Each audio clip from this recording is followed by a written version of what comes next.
a luxury restaurant in uptown Manhattan. Crystal glasses shimmer beneath golden chandeliers, and a soft jazz melody drifted through the air. At the corner table by the window sat Victoria Chen, a billionaire Asian woman in her 40s, elegant, composed, and quietly nervous. Her assistant had convinced her to go on a blind date after years of dedicating every waking hour to her tech empire. But as she waited, she realized this was more uncomfortable than any business meeting she'd ever faced. Servers whispered, couples glanced her way, and time ticked louder than the music. The maitre d' offered her another glass of wine with an over-polite smile. She declined and looked toward the door again. Still no sign of her date. Then, the sound of small sneakers on marble floors cut through the silence. A little black boy, no older than 6, stepped inside, clutching a folded note. The contrast was striking. His warm blue jacket against the gold-trimmed walls of Manhattan's most exclusive dining room. Conversations faded. Forks paused midair. The boy scanned the tables, then walked straight toward Victoria's corner with fearless eyes. He stopped beside her chair and smiled. "Excuse me, pretty lady," he said softly. "My dad asked me to tell you he's coming." The traffic was bad, but he didn't want to think he forgot. For a moment, Victoria just stared, surprised then amused. "Oh, you must be Marcus," she said gently. "Your father's a man I'm meeting?" He nodded proudly. "Yes, ma'am. He showed me your picture. He said you'd be here," smiling, but a little scared. A few guests chuckled under their breath. One woman muttered, "Is she really waiting for his father?" Another whispered, "This is not the place for this." Victoria heard every word. Her posture straightened. She gestured to the waiter. "Can we get this young man a juice, please? Whatever's the best one you have." The waiter hesitated.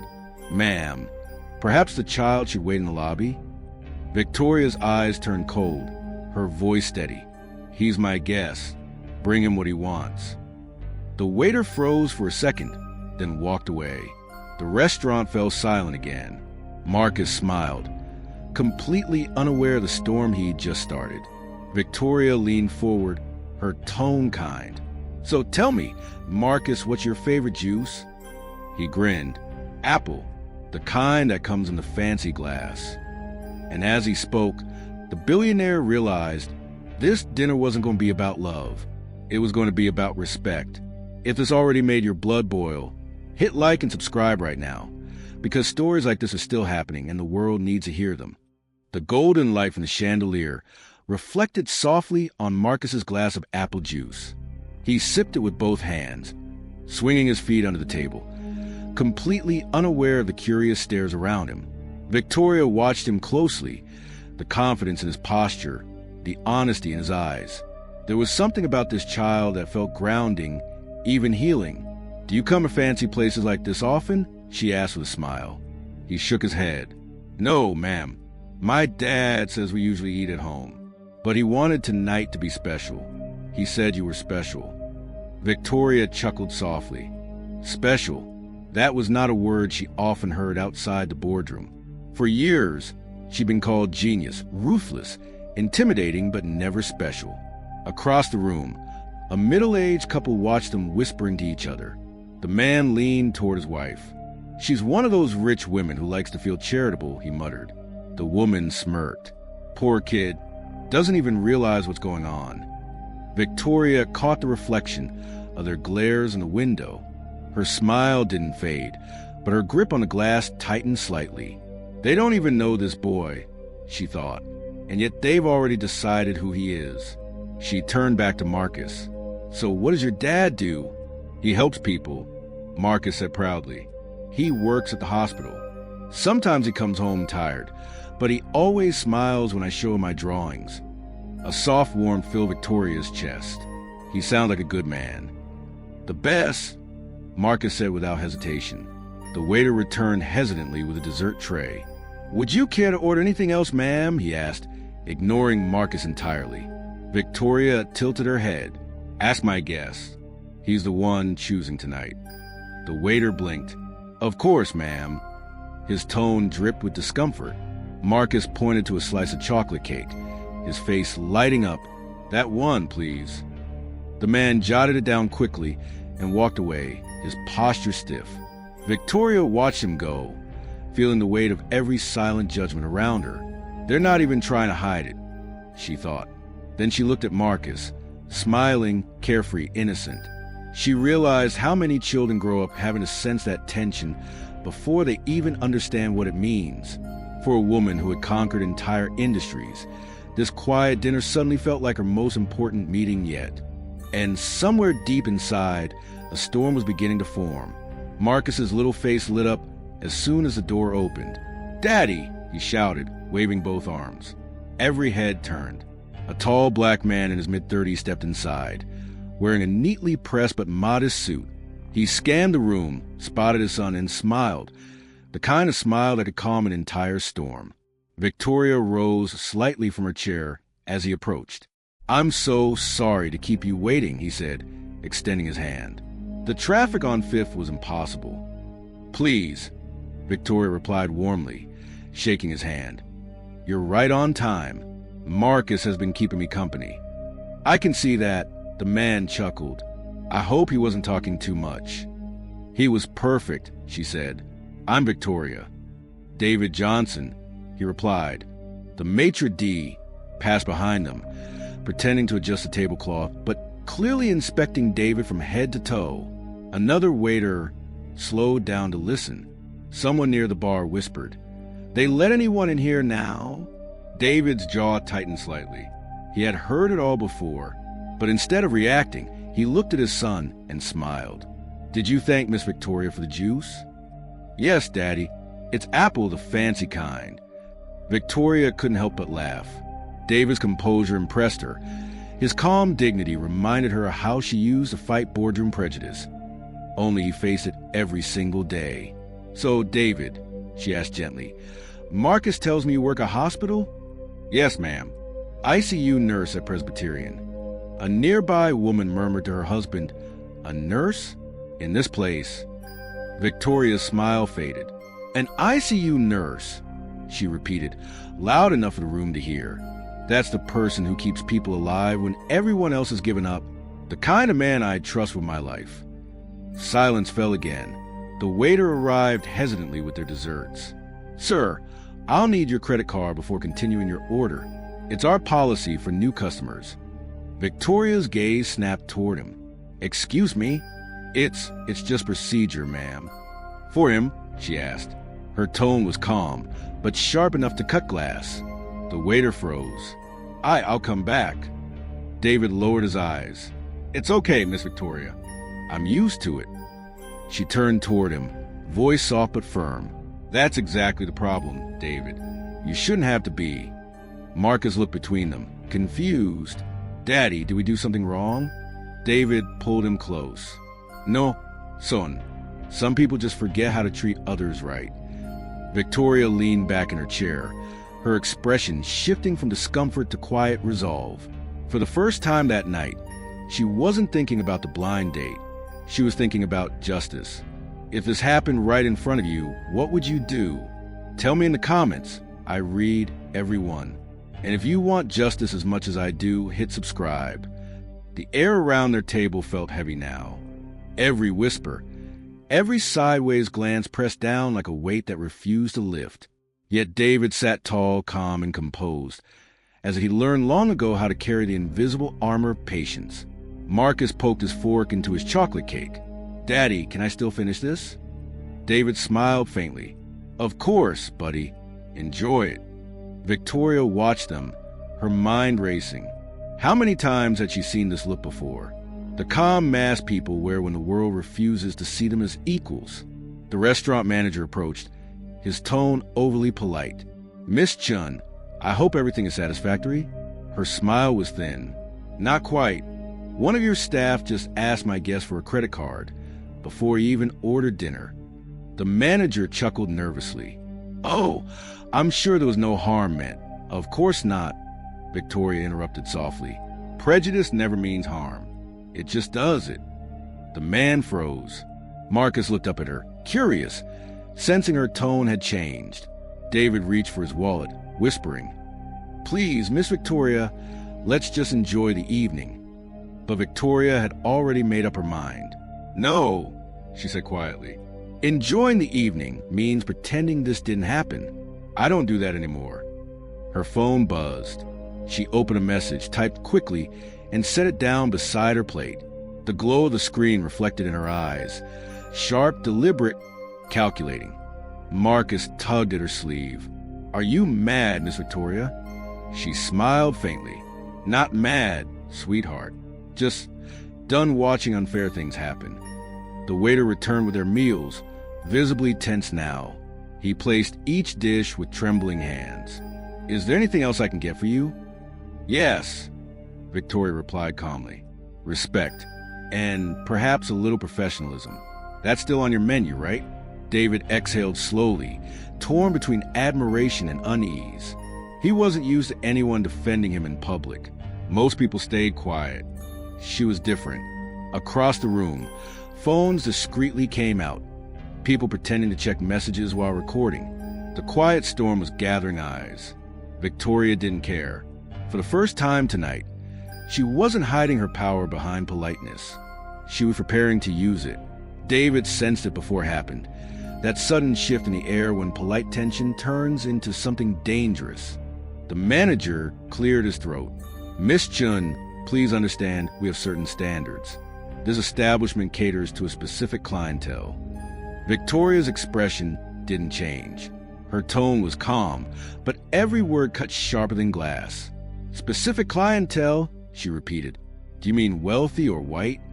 The man's lips parted, but no sound came out. The surrounding tables fell completely silent. Even the background music seemed to fade. David whispered, "Victoria, maybe let it go." She turned to him gently. "No, David, this isn't about dinner anymore."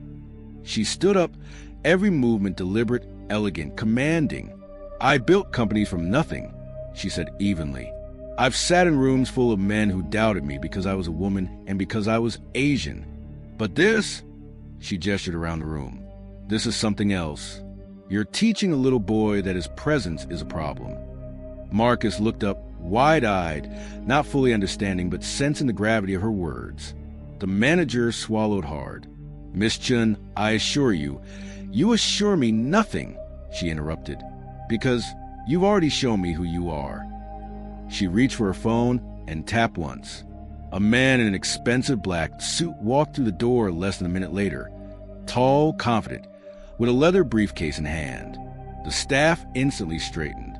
The manager's tone shifted. "May I help you, sir?" "I'm here for Miss Chun," the man replied smoothly. "James Morrison, her general counsel."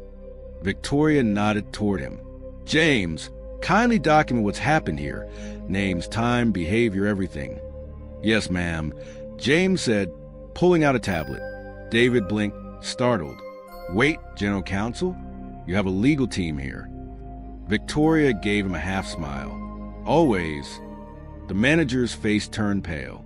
"Miss Chun, you mean Victoria Chin? As in Chin Technologies?" "Exactly," she said softly. "And I'd advise you to remember that before you make your next mistake." He stammered. I didn't realize." "No," she said. "You didn't care to." James looked up from his tablet. "Victoria, your company currently holds 23% of the parent group that owns his restaurant." The color drained completely from the manager's face. "Interesting," she murmured. "Then I suppose this establishment is part of my portfolio." Gasps rippled through the room. Even the waiters froze. David stared at her, half in shock, half in admiration. Marcus smiled. Sensing something big had just changed. Victoria turned to the manager. "Here's what's going to happen. You'll start diversity training within 48 hours. You'll hire a diversity director in 1 week. And if I don't see proof," she leaned forward slightly, "I'll make sure this place is shut down before your next reservation fills." The man nodded shakily. "Yes, ma'am." Victoria sat down again, calm as if she just ordered dessert. "Good. Now let's finish dinner." For the first time that evening, the silence wasn't hostile. It was respectful. The storm had broken, but Victoria wasn't done. As James quietly typed notes beside her, she turned to the manager one last time. Tell me, Mr. Mitchell, do you know how many discrimination complaints this restaurant has had in the last 2 years? He hesitated. I don't know. I do, she said, glancing at her phone. 17, all from Black or Latino families, all ignored by management. The man's shoulders sank. The weight of her words filled the air. Even the waiters stood still, shame painted across their faces. Victoria continued, her tone calm but ironclad. Starting tomorrow, you'll reopen your doors with a new policy. Respect is non-negotiable. Every customer, every employee, equal treatment, no exceptions. She leaned closer, her voice quieter, more dangerous. If not, I'll have every major food blog and paper running this story by morning with your name in bold. Mr. Mitchell swallowed hard. Understood. David sat motionless, trying to absorb what was happening. The woman who just offended him wasn't just rich. She was powerful in ways that bent entire systems. Marcus tugged on his father's sleeve. Daddy, is she helping us? David smiled, his eyes soft. Yes, son. She's helping a lot more people than us. Victoria exhaled slowly, letting her anger settle into something productive. You know, David, people always ask how real change starts. It's right here, in small rooms where silence ends. James closed his tablet. Everything's documented, ma'am. Would you like me to proceed with the internal audit? Yes, quietly but completely, she replied. The manager nodded again, voice trembling. Miss Chun, I swear it'll never happen again. I hope not, she said, because this isn't just about apology, it's about accountability. For a long moment, no one spoke. Then, slowly, other customers began to clap. It wasn't loud, but it was genuine. A few people standing, others nodding with quiet approval. Victoria smiled faintly, looking at David and Marcus. Let's finish this dinner properly, she said. I believe we all deserve dessert. Marcus grinned, holding up a spoon. Chocolate for justice. Everyone at the table laughed. Even David, who hadn't smiled like that in years. In that laughter, something changed. Not just in the restaurant, but in every heart that witnessed what true power with purpose looked like. 6 months later, the same golden chandelier sparkled above a very different restaurant. The once exclusive dining hall now buzzed with warmth. Families of every color, workers in uniforms they wore with pride, and laughter that felt honest instead of forced. A new plaque gleamed near the entrance. Certified Diversity Partner, Chin Technologies. David walked in wearing his hospital scrubs, Marcus trotting happily beside her with a little tie around his neck. Come on, Daddy, Marcus said excitedly. Miss Victoria said we'd get our usual table. Their favorite table by the window waited. The one that once held silence and judgment, now surrounded by life and respect. Victoria entered moments later, elegant as ever, but this time her presence felt warmer, lighter. James followed behind her, tablet in hand. Everything looks beautiful, she said, scanning the room. You did it, David. He smiled. We did it.